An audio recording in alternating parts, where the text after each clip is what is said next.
What is going on, my super sandwiches? Rhymestyle here, along with Thundershot, the one and only, the legend, the myth, T-Shot. What up? What's going on, everybody? And today we're going to be discussing Dragon Ball Heroes and the necessity of seeing this game coming into the States. Should it happen?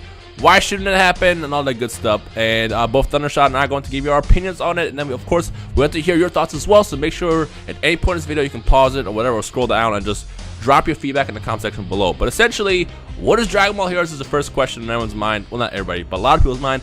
And we'll break it down real fast. So Dragon Ball Heroes is a really popular Nintendo 3DS game in Japan.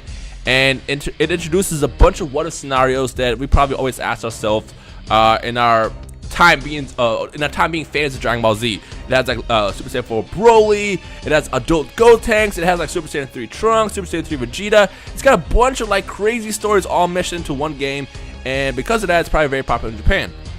However, Dragon Ball Heroes is not the game that you expect, and if you probably look it up online, you're gonna probably see that there's not that much gameplay of it. It sucks. Yeah, it sucks. The game sucks. Yeah. Well, I don't want to say it sucks. I don't want to judge it. But it's not what you expect, as I said. It's not a fighting game. It's actually a strategic card game where basically you just put cards down on the game and then stuff happens. So it looks pretty. It looks awesome. Like the cinematics of, like, you know, seeing Gotenks trap somebody in that volleyball and then doing a big bang Kamehameha or something to, you know, blow up whoever is trapped in that volleyball, and then you see it all in space. It looks awesome in terms of scenery. But like, it's not a fighting game. It's not like a game where you traditionally press, you know, square, square, square, triangle, up, up, down, left, right, BA star to like do moves. It's literally just you put cards down and you watch stuff happen. So if you want to see an example of that, I will link a video in the description below so you can see for yourself. But as I said, if you look it up, you don't see much gameplay on it because, number one, it's in Japan only, and number two, the 3DS card capture is kind of difficult.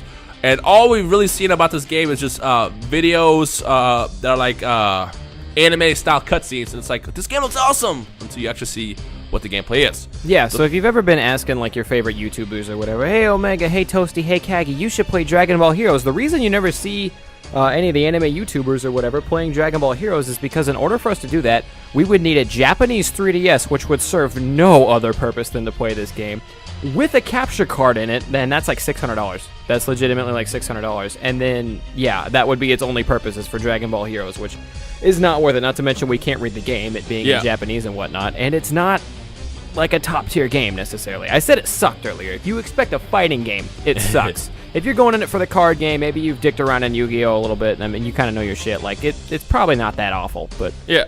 I mean, I can't say it sucks, because it might be kind of fun, but, like, I'm used to playing the more traditional fighting games in the Dragon Ball Z genre, where it's like, you know, Budokai style, xenoverse style, even Tenkaichi style. Like, that would be a lot of fun seeing that. Like, Dragon Ball Heroes Xenoverse, or Dragon Ball Heroes Tenkaichi, or Budokai. But this game isn't what you expect. So, I just don't think it would do well out here. Like, I don't know why it's doing so well in Japan. I don't know if just Japan is just kind of obsessed with those kind of games right now, or if it's just because the 3DS doesn't really have that many good games other than like Super Smash, Zelda, and stuff like that. But it's doing really well over there. I just know that if it ever came over here, I just don't see it doing that well, especially with how anime games don't do as well as other games. So it wouldn't really make sense to like license it, bring it over here, and then, you know, the game sells like 2 copies. Yeah. So to hit the people with the hot recap real quick, this game is very appealing, right? You have like your own, I don't think you get to make him, but there's an actual main character for the sake of this card game. And then like Dino was saying earlier, all these what-if scenarios. You get to see Super Saiyan 3 Future Trunks. There's a world in that game that I've seen a cutscene of. Oh, my microphone fell over. There's a world in that game that I've seen a cutscene of where Trunks, Future Trunks, Boo shows up and angers him, and he goes Super Saiyan 3 in his timeline. That's awesome. Super Saiyan 4 Broly pops in. All these crazy, crazy what-if things. And that makes it really appealing until you find out those are just small cutscenes in the game, and it's actually a card game. But you see other stuff like Super Saiyan 3 Gogeta and whatnot. My problem with this game, even if it was to come to the States, would I play it as a side game? Probably, if I ever got a 3DS, which I currently don't own. But the thing about it is that there are other, I did a little bit of reading up on it before this, there are other and better card games out there. And that's the problem. It's cool to see it tied in with Dragon Ball Z, but there are other and better card games out there you could be playing. Maybe not with the cinematics and cutscenes that this one has, but if you want to pick up Hearthstone, pick up Yu-Gi-Oh!, Magic the Gathering, if you're into that sort of thing, there are better card/fighting, I guess, games out there that you could be playing. And that's what makes this game more average and unneeded than it looks like, because it looks cool from the outside, but once you break in, I feel like it kind of loses that appeal. Yeah.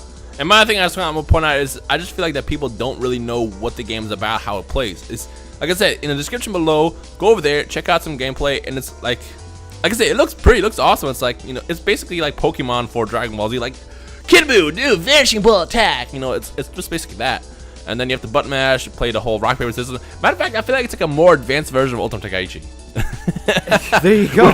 which we know how well that game did. They took Ultimate Tenkaichi even further beyond. The more I'm watching plays of this, the more I'm thinking it's kind of like if Pokemon were the Dragon Ball Z world. I don't know if they level up or whatnot, if your cards level up, but you basically sit back there and then you tell them, okay, Super Saiyan 3 Gogeta, do this move, and then your dude does a move, and then they do a move back. I mean, it's that RPG-esque thing. I don't know. The more I watch it, the more I'm like, it's a little bit of everything, but not exactly what I want. Yeah. So those are our thoughts. So what does everybody else think? I mean, if you did happen to play it, did you enjoy it? Let me know in the comment section below. To those who have no clue about anything about this game, let us know your thoughts in the comment section below as well. Like, do you think this would be a good game to come out over here? Like, basically, tell us your thoughts. And also, don't forget, we're getting Super Extreme Butoden this summer. I think it's only Japan released for now, but I would rather get that game than a card game, because at least Super Extreme Butoden is a fighting game. Is that the mobile game? No, that's Dokkan Dokkan Battle. Super Extreme Butoden is a game made by the same people who are making Guilty Gears, and it's basically just Dragon Ball Z meets Guilty Gears, and there's like 100 and something characters in the game. Although I'm still not sure if that's coming out in the West. So far, it's been only announced for Japan. I'd rather get that than a card game. All right, well, there you go. If any of you guys in the comment section have, like, said got to play Heroes or actually seen a playthrough of it, let us know what you think. Would you pick up the game at full price if it showed up in the States, even just a remake of what they have already? Or, yeah, give us your thoughts and stuff on that, because I'm genuinely interested. Maybe there's people out there who are more educated on Heroes than we are, who are like, no, you can do all this shit and this thing and that thing. And I don't know. It just doesn't look as appealing to me. But I want to find out what you guys think. So, yeah, let us know in the comments below. Let us know your thoughts in the comment section below. So that is our discussion for today. If you enjoyed today's video, make sure you punch that like button right in the chin check it, pretend it's Frieza. And don't forget to check out Thundershot and vice versa if you're on his channel. And yeah, can't wait to see what you guys think. Thundershot, any final words?